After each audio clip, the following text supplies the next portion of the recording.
good afternoon, and good evening once again. Welcome to TFH, the Full 100. This is where the truth is told. Today is Tuesday, the 12th of May, and we are in week 5, I believe. We're in week 5 of lockdown, guys. Guys, things are getting real serious out here with the corona situation. So obviously, those who have watched my last 3 videos, we were dealing with a call to action. We haven't given up that call. Guys, look out for a new organization that I will be putting together. It will be called the Union of Black Nations.org. The Union of Black Nations.org. So I'll be putting that together. I don't have a partnership in that, so I'm definitely searching for partnership. I want influential people. Let's make an organization. Let's start raising some funds for travel, for things like that. But guys, that's another show. Today's show is about the deaths we're suffering at the moment, guys. My heart bleeds for those who have lost loved ones, and my head angers with rulers and leaders who are still making the wrong moves. So guys, without further ado, let's get to it. I want to start today's show, guys, with bringing to you guys, those of you who have followed my shows religiously will remember that I have labeled this coronavirus crisis as the first true test of Brexit. If you remember, I brought that to you many weeks ago now. Some people didn't think that was a true test. However, when we are struggling to get PPEs and we're going to Turkey to buy PPEs, and I didn't even update you guys on that, as much as it took 3 or 4 days to come, the RAF had to go get it when it was meant to be delivered. That was the first cock up. So 3 days it didn't come. They said it was coming on a Sunday. It came on the Tuesday or Wednesday, and it didn't even come by delivery. We had to send a military plane, cargo plane, to pick it up. And then they didn't work. So the whole 400,000 PPEs did not work. So I told you guys that this pandemic, we left in January, the end of January of 2020. And by March, we're in a crisis, 2 months after we left, and we're living those crises. Now, guys, I want to introduce you to the second example of Brexit, because now, guys, we have 4 separate nations of the United Kingdom. This, guys, that I'm about to explain to you guys, is a look at the future of Brexit, guys. Because now, down to Boris Johnson being right-winged, and the only right-wing pursuing leader of the 4 kingdoms of the United Kingdom, the other countries are not following suit because they think Boris Johnson's opened up too quick. They think Boris Johnson's policies are not for them. I trust them. I'm on their side of things. So now what's transpired, guys, is you're now not allowed to go Wales. You are now not allowed to go into Scotland. So we are now Little England for the first time. You see, this is a channel where you see things. I can tell you what's coming, guys. Okay, I'm not doing this for ego. I'm not doing this to get famous. I'm doing this because I know I can do this. And I know if I do this, it will help some. I wouldn't do this if I couldn't do this. And if it wasn't going to help nobody, then I wouldn't be doing it. I'm doing it because I know I'm capable of it. And because I know if I did it, it would make just that tiny bit of difference. And I'm happy with that. And that's why I'm sitting here, guys. But let me explain to you guys now that those of you who don't watch the news, if you live in England, Wales doesn't want you coming across their borders because England's infected. Scotland doesn't want you coming across the border because England's infected. And when they look at England, they see Boris Johnson's government and they see dyslexic rules. They see confusing rules. I'm sorry to use the word dyslexia to all those who actually suffer it. And my apologies, okay? However, the reason I'm using dyslexic is it's all jumbled. You know, it's all, our leadership and the message is all jumbled. So guys, I want to start today's show by showing you what a left-wing France Okay, those of you who followed my story as well, my videos as well, you know I told you guys I rated France because as much as they made the same mistakes as we did in not putting things in place quick enough, having seen Italy and Italy and Spain suffering, France made the same initial mistake. However, since then, they've done many things. They've come and said, we were wrong. We made a mistake. Britain has never said that yet. Britain said, no, we acted on the information we had. Trump says everything's great. Brazil says, it's all going on great. Russia is only now taking it seriously. So all these right-wing nuts are not even apologizing for the mistakes they made, but they all made the same mistakes. They all thought we're bigger than this thing and we're going to beat it. Right-wing people thought, I'm thinking of my people. This thing, just in case they're right, let me protect my people. No right-wing government did that. So have a look at how France is reopening. Have a look. It was Sartre who wrote that hell is other people, and this morning it certainly felt that way. Commuters in the poorest suburb of Paris, with one of France's highest coronavirus death tolls, finally returning to work. With our deconfinement, I hope everyone respects the rules, this woman said, for all our sakes. As it turned out, they had swapped their close confinement at home for close confinement with strangers. Face masks compulsory, along with written permission from their employers to travel at rush hour. The very act of keeping seats free having the unintended effect of forcing commuters to stand together. At the global headquarters of Veolia, a waste management company, employees were greeted with the first of their 3 free masks a day. A heat scanner checks every arriving temperature, with a doctor on hand to send the sick home.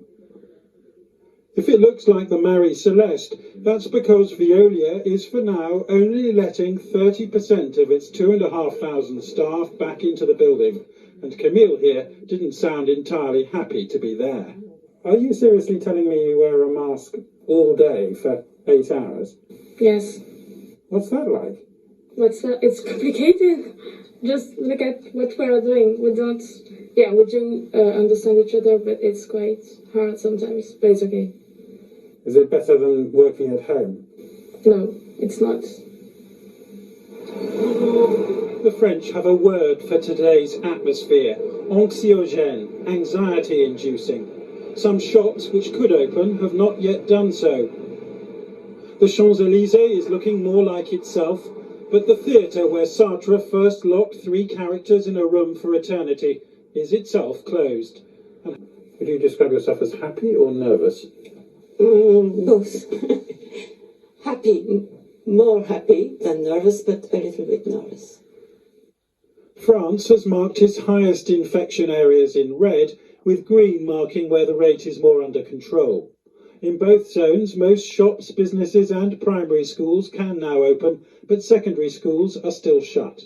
As for restaurants and cafes, well, they might reopen next month, but only in the green zone, assuming the infection rate there stays low. From today, anyone is allowed to travel up to 60 miles from their home, but you can be fined €135 if you go any further without a valid reason. Welcome back. Now, my question to Boris Johnson is, where is our data of the hotspots? You see, France, they got the green zone, they got the red zone. Green zone is where the virus has gone down. That green zone, restaurants can open, stuff can open, things can happen to the restricted level. In the red zone, you're all still on lockdown.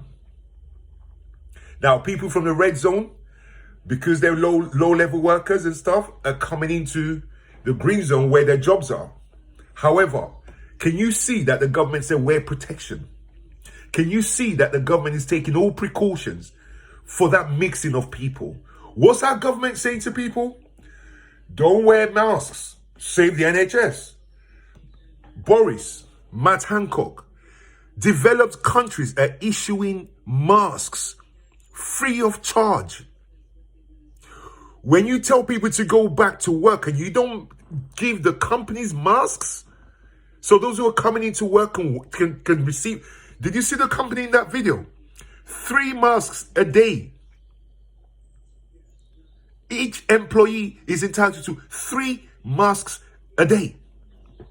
In the UK, we're telling our people to wear face coverings. And please don't wear masks because you're going to put the NHS in jeopardy. Please don't wear masks. Our NHS needs it. Why can't we have enough masks for everybody? I don't get it. Why can France, across the little sea, the North Sea, across the road, 32 miles away from us, similar population, similar GDP meaning what each country's worth a year, what country makes a year, similar, but they're giving masks, and we're telling people to wear. Don't buy masks. Do not wear masks. But if you want to wear face coverings, it's all right. So I can wear my t-shirt over my face like that, and that's fine, right? That's fine. Boris, this is okay, yeah? Face coverings. Or should I take my socks off and put it across my face when I'm getting on the trains, Boris? It's diabolical, people. It's diabolical. Just remember this when next time you go to vote.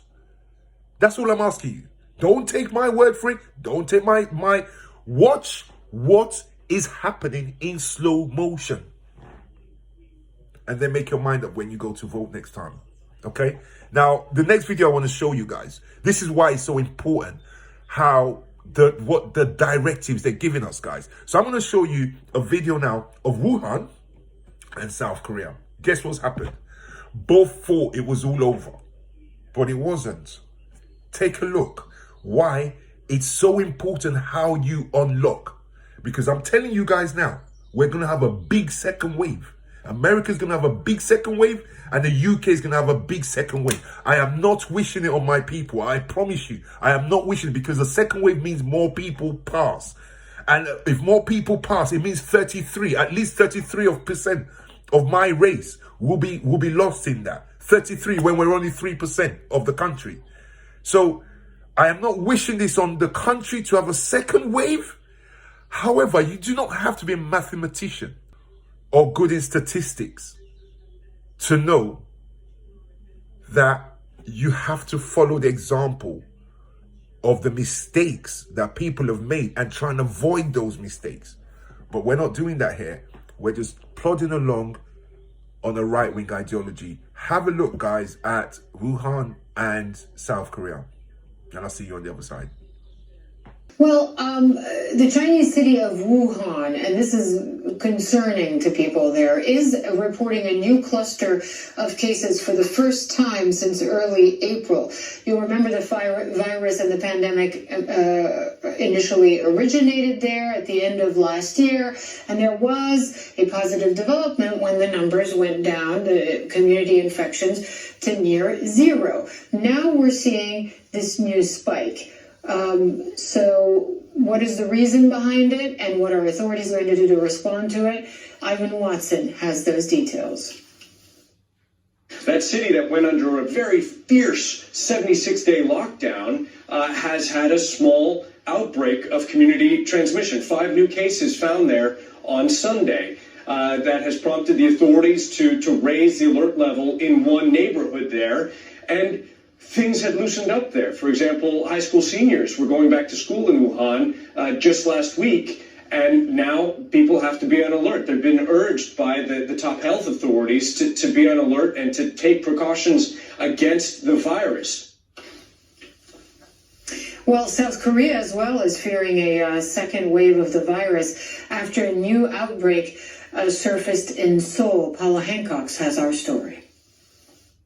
I'm Paula Hancock in Seoul. The reopening of schools here in South Korea has been pushed back by 1 week after a cluster of new cases in Seoul's nightclub district have raised fears of a second wave. A 29-year-old man tested positive after visiting a number of clubs on May 2nd. Since that point, 86 more people have been confirmed with the virus, all linked to that one case. Now, we understand from officials that they have 5,500 names of people who were in the area over a 2-week period that they want to test. They have already tested more than 3,000 of them, and they are trying to trace others. Seoul City Mayor saying that the next 2 to 3 days is critical to try and contain this outbreak. Back. Now, guys, seriously, my question is, should we be watching their mistakes and proceeding accordingly, guys? Or should we be learning from Trump and his mistakes? Because to me, this haste to open in such a chaotic manner, in such a confusing manner, with no directives on companies on to protect its employees when they come in, and what to do when they come in, and directives on how to protect people, is diabolical. New York opened up about early last week or the end of the week before last. So yesterday was the 11th, right? So either the 4th, the week starting the 4th, or the week that ended the 1st, that ended on the 1st of May. And you know what they did? For the first time in its history, the New York subway shut down for 4 hours. So an army of cleaners, right? Remember, the subway was already on, there was a lockdown. So the subway was very, very light, like skeleton numbers. But because he knew he was opening a little bit more, and a lot more trains were coming out, they shut the whole system down for 4 or 5 hours. So an army of cleaners can clean the whole bars, the seats, the doors. They showed it on TV. I'll bring you the video. That's what they did in New York before they opened. We haven't even cleaned our streets. I've seen India cleaning their streets. We haven't even cleaned our streets. They're telling people all sorts of rubbish. If you're within a confined space, cover your face. Matt Hancock, our health secretary, said in an interview, well, I don't think teachers should wear masks in school and your kids. I mean, if you're gonna be in a group, if you're gonna be in the midst of somebody who you don't know for 15 or 20 minutes, yes, you can wear your mask. But if you're going to be working all day in a school, then I suggest it's not going to help you anyway. What? Really? Really? Matt Hancock? Unbelievable. So, guys, let me tell you why this is so dyslexic. Take a look at what UK government's been paying attention to while we've been locked down and worried for our health. Take a look.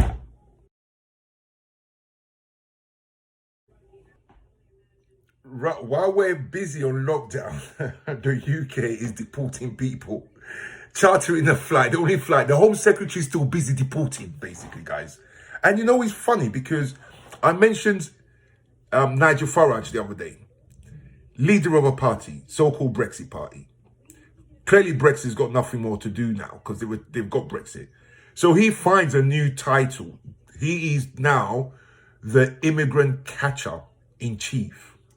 Because he was that bored and he was that incensed that we found 4 or 5 people crossing the border, crossing over the channel, that he broke his lockdown to go and point this out. He did that last week.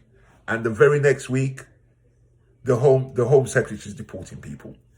So guys, look, what runs our narrative here hasn't changed.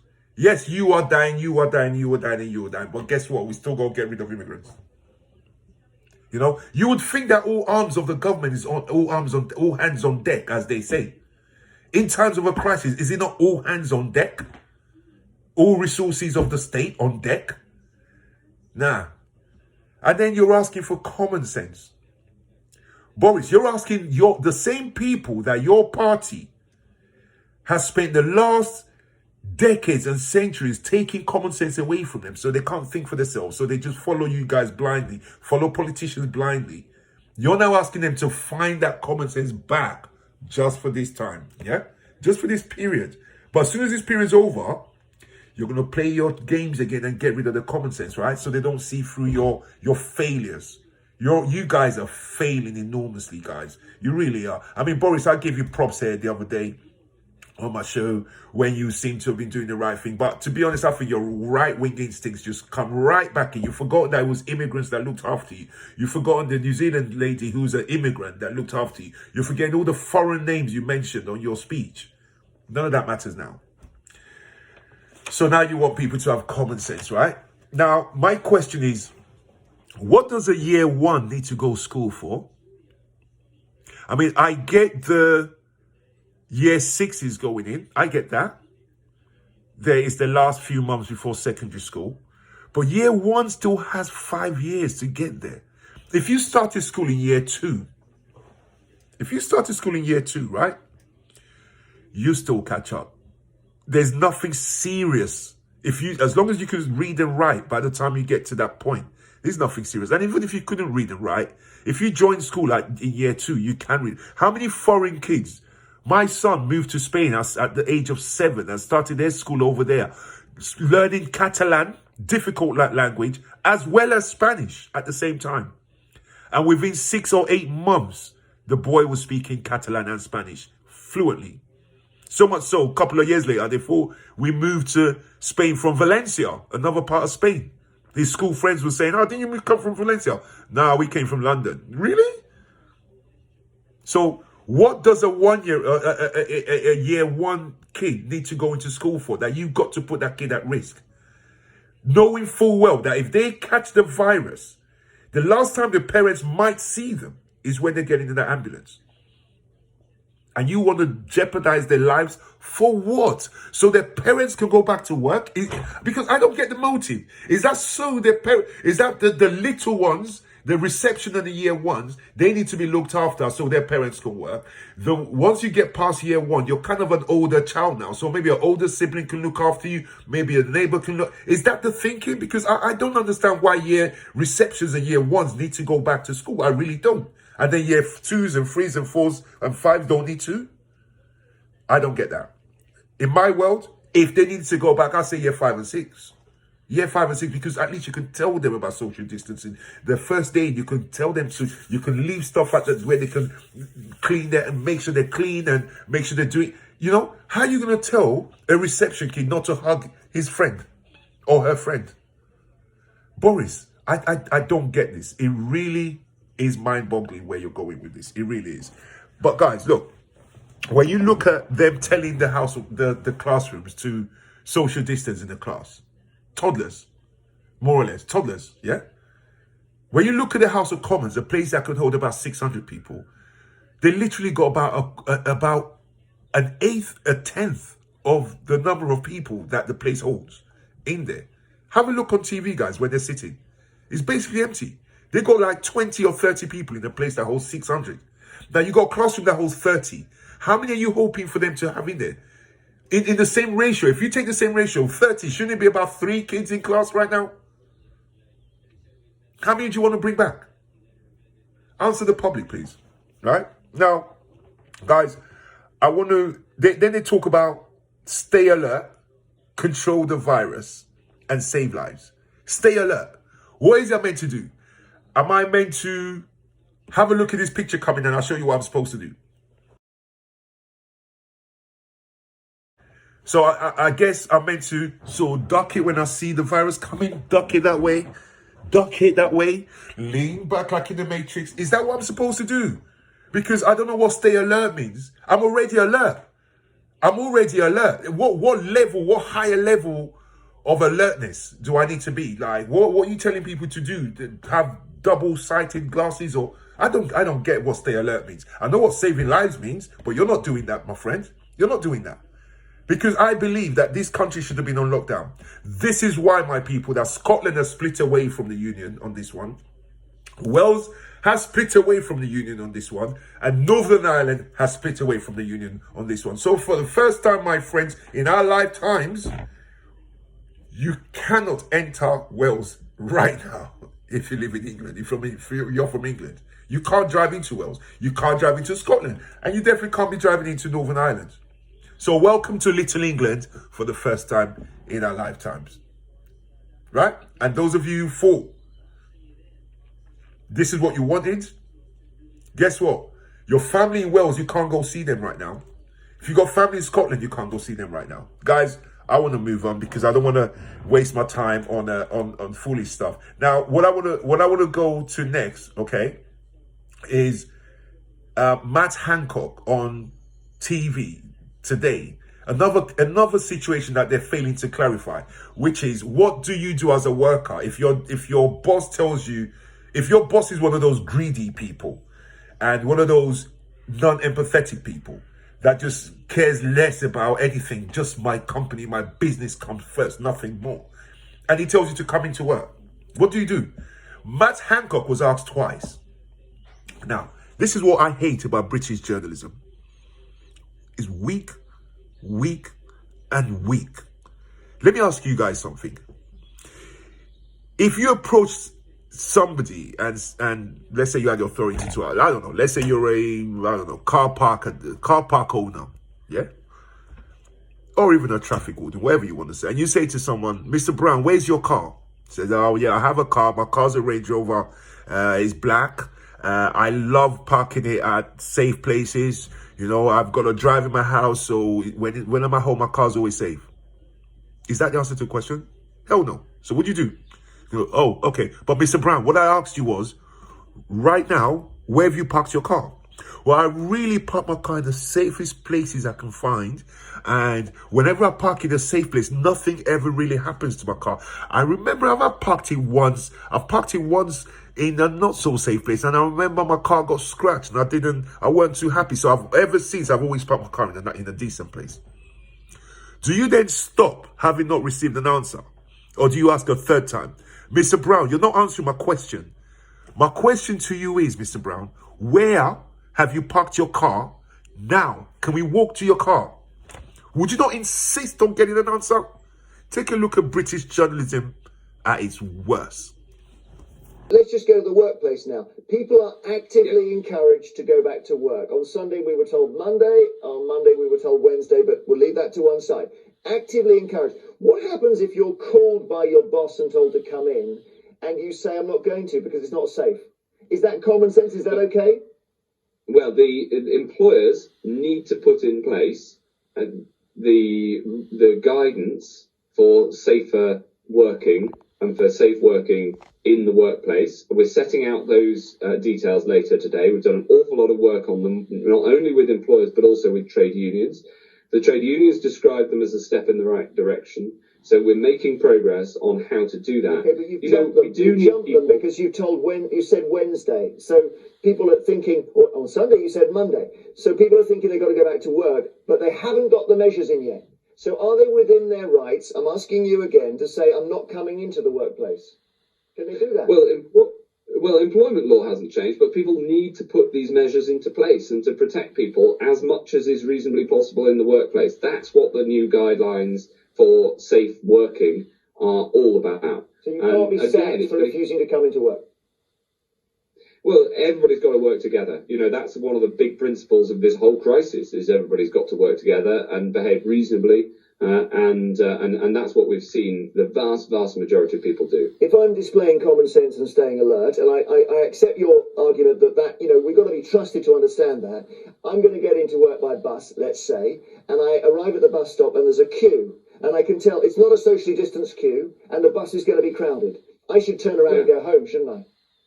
Yes, we don't want overcrowded public transport. So how do I get into work then? Well, the first... Can we keep them at home? Well, we're not going to penalise people if they do choose to keep their children at home in this period. But we wouldn't... Education is very important, and we wouldn't have said that schools can open in the phased and very, very careful way from the 1st of June, contingent on the things going well between now and then, and the number of new cases continuing to come down. We wouldn't have said that unless it was safe to do so. Having said that, we're not going to put in place any penalties if people do choose to keep their children at home. Will teachers wear masks? Well, the evidence is that isn't necessary, because these face coverings are important. According to the science is actually quite weak on this, but we're proposing them for places where you're in an enclosed indoor space, but that is where you're with people for a reasonable amount of time, like 15 to 20 minutes, but with people you don't normally see. If you're with people for a long period of time, like a day in a classroom, then a face covering won't help you and won't protect you. It's already happening. What this is about is making sure that whatever happens next, and let's hope it isn't worse than what we've had, is that they can say, we told you to take responsibility. We need a much better, clearer set of messages. And I think to blame the media is such an easy thing to do. Welcome back, guys. I mean, that is diabolical. I mean, people need to be clearer. Mr. Boris Johnson, please be clear. Let's not go suffering like America. Guys, do you know Germany, as efficient as they were with this virus? Do you know in the last 24 hours, they've discovered 933 new cases. 933 new cases in the last 24 hours. And they did the right thing. South Korea is already on a second wave. Wuhan's on a second wave. Singapore, that cleared it, came back a second wave. We're getting second waves from countries that behave perfectly. Countries that we wish our governments behaved that way. And our governments have seen these countries that behaved well having a second wave. And you think with the shabby behavior that we had here, telling people not to wear face masks, to wear face coverings, so we can save the NHS. You got countries that are handing out these things free of charge to citizens. And they getting a second wave. And they lock down quick. They are opening up better than we are. They had far more testing in place before they opened up, so they are able to identify where the problems are. We have not ticked any of those boxes at all. Guys, do you not think we will have a second wave? Do you need me to tell you today that we will have a second wave? We'll come back to my channel and we'll discuss when that happens. That's all I can say, because this government, I'm tired. Seriously, I'm tired of seeing cock up after cock up. We're going to move to America now. This is the biggest cock up of the lot. America right now, yesterday was projected that in a week, there are 80,000 yesterday. Yeah, 81. Today there are 82 plus thousand, 83,000. Dead. Not cases, dead. And this guy went on a rally. He couldn't wait to go and rally. And he goes on a rally with no face mask. So a few things have happened, guys, since I last spoke to you guys, which I'm going to bring you guys. You know, he's telling people everything's good, right? Do you know what the worst thing could have been, right? Has just happened, right? There's an outbreak in the White House itself. I'm sorry to laugh because someone might lose their lives, but it couldn't happen to a better person in my book. It just couldn't happen to a better person. The White House has got an outbreak in turn. So it's like the White House is huge. Those of you who know, it's huge. The White House is probably on the levels of the grounds of maybe Cambridge University, that sort of levels. So imagine Cambridge University with all the thousands of people that go in and out, having an outbreak within its compounds. So there's a big outbreak right now. And I tell you, it couldn't happen to a better guy.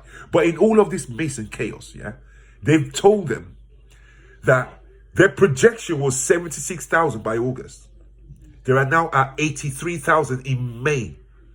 They have now told them by this time next week, they will be at 100,000. They will put on another 20,000 in a week because they've opened up.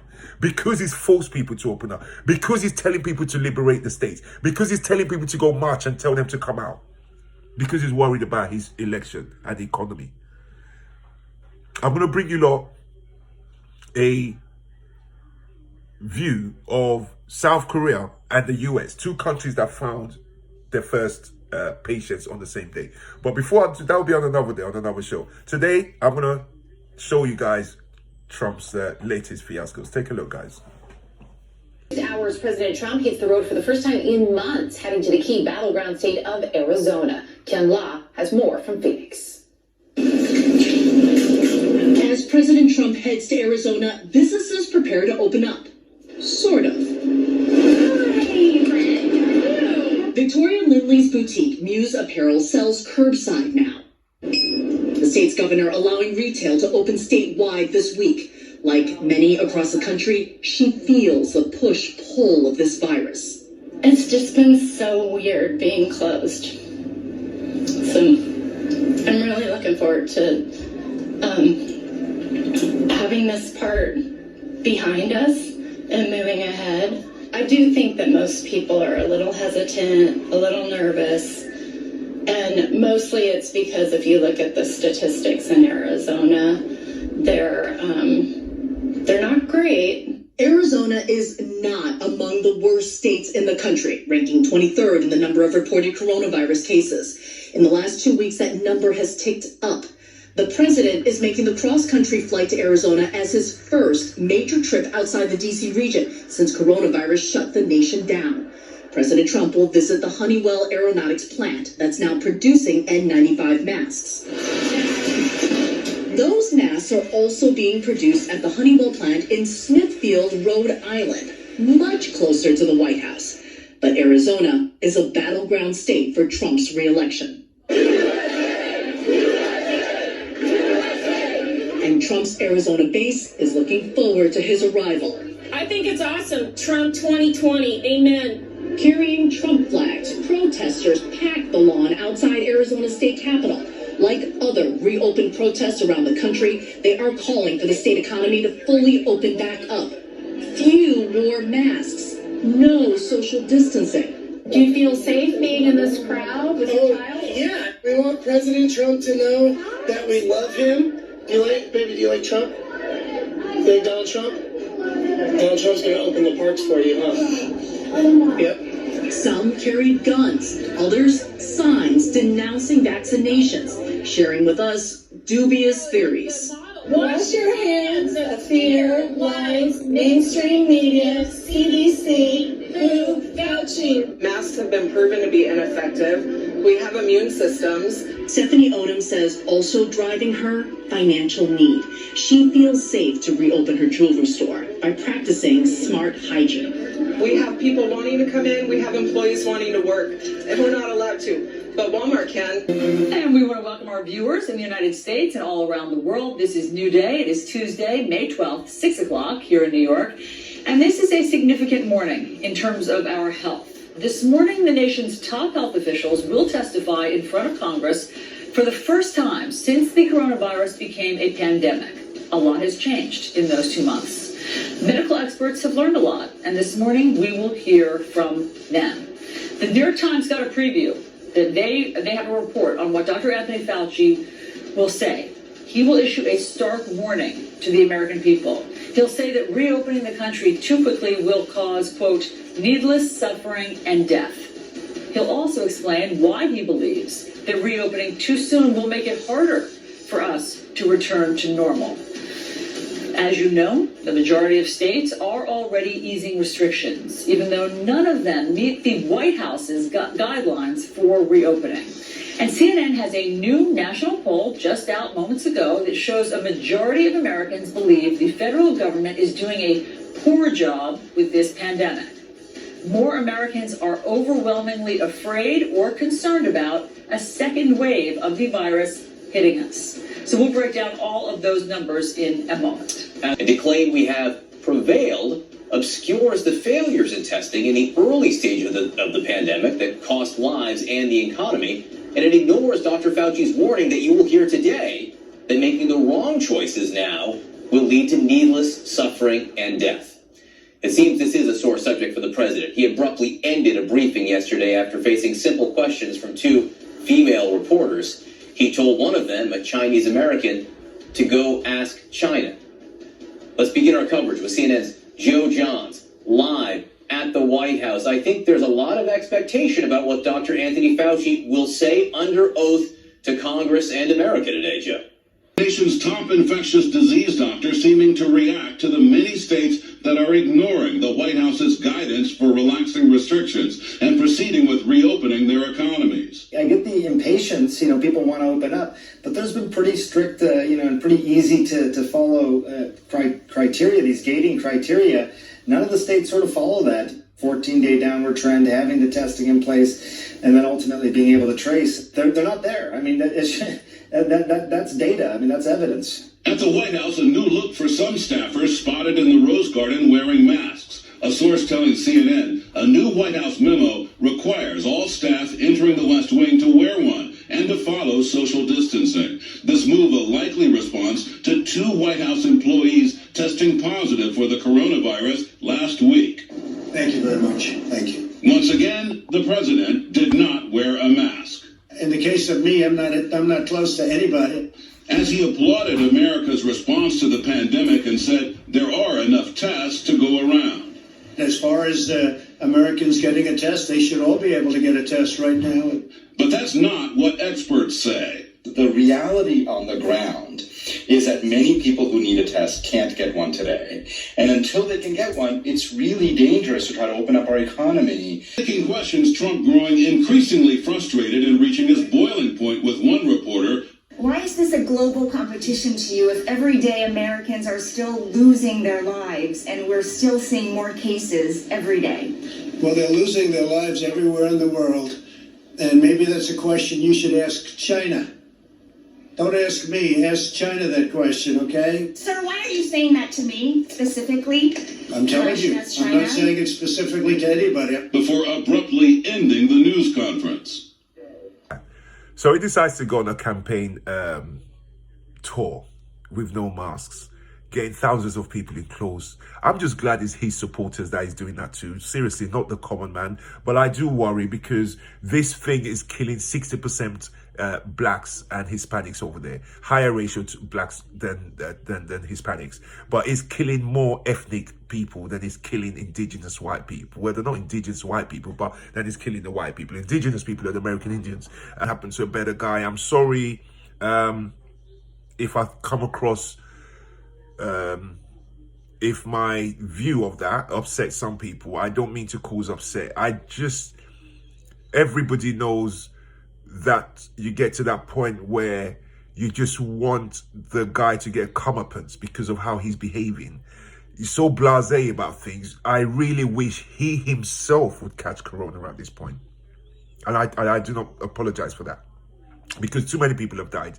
I wish he himself would catch it. I don't wish it on his kids or his family. I just wish it on the man himself. I want him to be on a ventilator for weeks and then come back and tell us that this is a hoax. Really, I do. And I'm not going to make apologies for that at all. Now, I'm going to go to how he treated a Chinese journalist. Now, I know we've had our issues with Chinese people, but I'm a fair-minded guy. I never supported them being beat up. I got mad with them when they started to beat up on black people, but I still didn't call for violence. I called for them to be kicked out of their homes in revenge. And that's as far as I wanted it to go. I'm not going to call for anything. So I'm still here. I will defend a Chinese person all day long if they're treated badly. I will, because that's how we should be. Life should be fair. You know, we should be fair-minded people. And I consider myself a really fair-minded guy, right? So America is in big trouble. The UK is in big trouble. There's confusing messages in the UK, confusing or if not crazy messaging in the US. I haven't touched on a lot on Russia or Brazil today because I wanted just to focus on home, what's going on at home more than anything else. And I just threw in a little bit of the United States as well. Like I said, guys, Germany has just discovered 933 new cases in the last 24 hours. 1,000 near enough new people infected that weren't before at a time when they killed it. So my worry, and the reason I'm doing these shows, doing this topic and bringing these to your attention, Germany and all these other countries who are doing their separate way. We saw France. France had enough testing done to be able to separate the red zone in their country to the green zone, the big part where, okay, we've dealt with it here, let's corner it there, we know it's there, let's keep the lockdown there, because what we did over here worked. We don't even know where our hotspots are, other than they're in nursing homes. Guys, it's diabolical. I want to finish this edition with the story of the young lady that you saw in the Channel 4 report who lost her life, the 25-year-old who lost her life. And we send our condolences to her family, her friends, her father, her mother. Sorry, I think it was her uncle we saw in that shot, as well as her mother and her child, you know. This girl died because we didn't have PPE in the United Kingdom, the mighty United Kingdom. This girl died because she had to order her own PPE. Before it got to her, she got ill. Before she could pick it up, she was dead. That's the UK outside of the EU. Guys, have a fantastic day. Thanks for listening to me again. Remember to subscribe to my channel. Remember to share our videos. We are making headway, guys. Our numbers are going up all the time. I'm getting a lot of response from countries. I got a response the other day from Croatia, of all places, talking about the Russian. It was a Russian living in Croatia talking about my take on the Russian and saying that was great. So, guys, we're getting out there. Let's hit the ground running on this. Please subscribe, please support if you believe in what we're doing. And so all that's left for me to do is take a look at the video at the end of it. Have a fantastic evening, everybody, and I'll see you back tomorrow. Take care. Bye-bye. Day, and here as a care worker, a job her family says she was totally dedicated to. She was just 25 years old when she recently contracted coronavirus. She tragically died alone in hospital, her mother and her 3-year-old daughter, Aisha, unable to see her. Mom, I want my mom. Every day. Where's my mom? She has lost her mom. Her uncle Hassan says they're struggling to explain to Aisha why her mother left in an ambulance and has not returned. Sonia's mother says her daughter was at the family house when she suddenly fell ill. She had earlier spoken to her mother about her concerns over a lack of protective gear at the care home she worked in. She tell me they didn't give me the mask and everything, and she's ordering from eBay. Plenty mask is here, but she's after go to hospital. They came. The mask only came after she went to the hospital. Yeah. Sonia died before she could get her hands on the masks she had bought. Sonia tried her best to protect herself. But unfortunately, her workplace, what I heard, what I find out, she didn't have the right protection. She didn't have the right. Men who work in social care and in low-skilled jobs like taxi drivers, security guards and chauffeurs are at a far higher risk of dying from COVID-19 than the general working-age population. The research by the Office for National Statistics covering deaths in England and Wales is already causing widespread concern. Anya Pop is in our newsroom. Anya, tell us more. There was much talk when this pandemic began that the virus was the big leveller, but in the past few weeks it's become apparent that this isn't quite the case. Just yesterday there were calls for a public inquiry into the disproportionate amount of ethnic minority healthcare workers dying of the virus. And today the ONS has published figures for England and Wales showing a disparity in death rates amongst different jobs. So the Office for National Statistics looked at those of working age who died of coronavirus up until the 20th of April. In total, nearly 2,500 people of working age died from the virus up until that date, with men making up 2/3 of that total. To make the figures comparable, the ONS presents this as deaths per 100,000. There have been 5.2 deaths per 100,000 amongst women, compared with 9.9 deaths per 100,000 for men. And when you break these figures down for men, you can see that those working in professional roles, so lawyers, accountants, teachers, bring the average down. But those the ONS term low-skilled workers died at a rate of almost 4 times higher, and it's even higher when you look at some specific jobs. For example, bus and coach drivers or taxi drivers at an even higher rate, and security guards, the highest, died of a rate of 45.7 deaths per 100,000. Well, what do all these have in common? Well, none of these jobs are jobs in which you can work from home. And what the ONS itself points out, that these figures don't take into account other factors such as ethnicity or location or underlying health issues. But interestingly, when it looks at healthcare workers, those working with people infected with the virus, they weren't shown, so doctors and nurses, they weren't shown to be dying of a higher rate than the general population. But the same can't be said for those working in social care. Women died of the highest rate of those working in social care. And overall, the ONS calculated that 131 social care workers died up until the 20th of April. That's twice the amount of the general population. Anya, thanks very much indeed.